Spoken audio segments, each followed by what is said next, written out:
देविका, जिसने अब तक सबको अपने झूठे प्रेगनेंसी ड्रामे में उलझा रखा था, उसकी सच्चाई आखिरकार सबके सामने आने वाली है। लेकिन यह सच्चाई आराधना या माधव को नहीं, बल्कि घर की नौकरानी चंदा को सबसे पहले पता चलती है। अब बड़ा सवाल यह है कि क्या चंदा देविका का सच सबके सामने ला पाएगी या फिर देविका उसे हमेशा के लिए रास्ते से हटा देगी। देविका की चालाकी और मक्कारी के जाल में अब तक पूरा परिवार फंसा हुआ था। उसने झूठ बोलकर माधव और बाकी घरवालों को यह यकीन दिला दिया था कि वह गर्भवती है, लेकिन असलियत कुछ और ही थी। देविका प्रेग्नेंट नहीं थी। जब चंदा ने देविका को अकेले में मस्ती से डांस करते और गाने सुनते हुए देखा तो उसे शक हुआ, लेकिन असली सच्चाई तब सबके सामने आई जब उसने देविका के कपड़ों पर कुछ ऐसा देखा जिससे साबित हो गया कि उसकी प्रेगनेंसी सिर्फ एक झूठ थी। चंदा अब जान चुकी थी कि देविका ने यह सारा नाटक सिर्फ माधव और परिवार को धोखा देने के लिए किया था। चंदा का इरादा था कि वह तुरंत जाकर इस सच को दादी और माधव के सामने उजागर कर दे, लेकिन देविका इतनी चालाक थी कि उसने चंदा के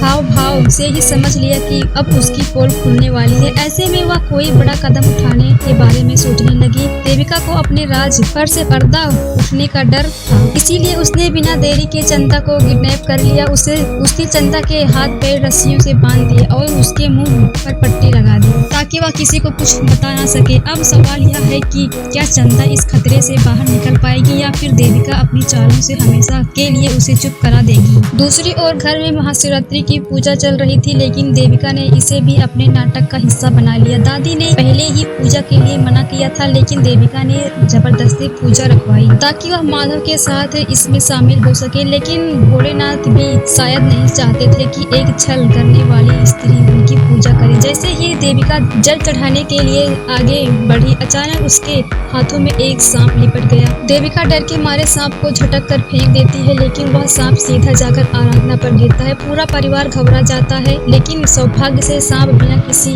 को नुकसान पहुंचाए वहां से चला जाता है। इस घटना से दादी और पंडित जी चिंता में पड़ जाते हैं। जब पूजा के बाद चंदा आकर बताती है कि वह सांप मरा हुआ है, जो पंडित जी इसे बहुत बड़ा अपशगुन बात। अब सर्प दोष निवारण के लिए विशेष पूजा करवाई जाएगी। पूजा के दौरान ही देविका और चाल चलती है। वह अपने पैरों में मोच आने का नाटक करती है ताकि उसे पूजा से बचने का बहाना मिल जाए। माधव जो पहले ही आराधना को पसंद करता था, वह मजबूरी में देविका की देखभाल करने लगता है। दादी भी डॉक्टर बुलाने के लिए कहती है, लेकिन देविका को इसका कोई डर नहीं था, क्योंकि वह जानती थी कि डॉक्टर भी उसकी चाल समझ नहीं पाएंगे। इस पूरे ड्रामे के बीच माधव धीरे धीरे देविका से दूर और आराधना के करीब आ रहा है। उसने खुद ही आराधना से पूछा कि क्या वह उसके साथ महाशिवरात्रि की पूजा कर सकता है, क्योंकि यह उसकी शादी के बाद की पहली पूजा थी। आराधना कुछ नहीं कहती, लेकिन उसकी चुप्पी में भी बहुत कुछ था। अब बड़ा सवाल यह है कि क्या चंदा देविका की सच्चाई दुनिया के सामने ला पाएगी या देविका इतनी खतरनाक हो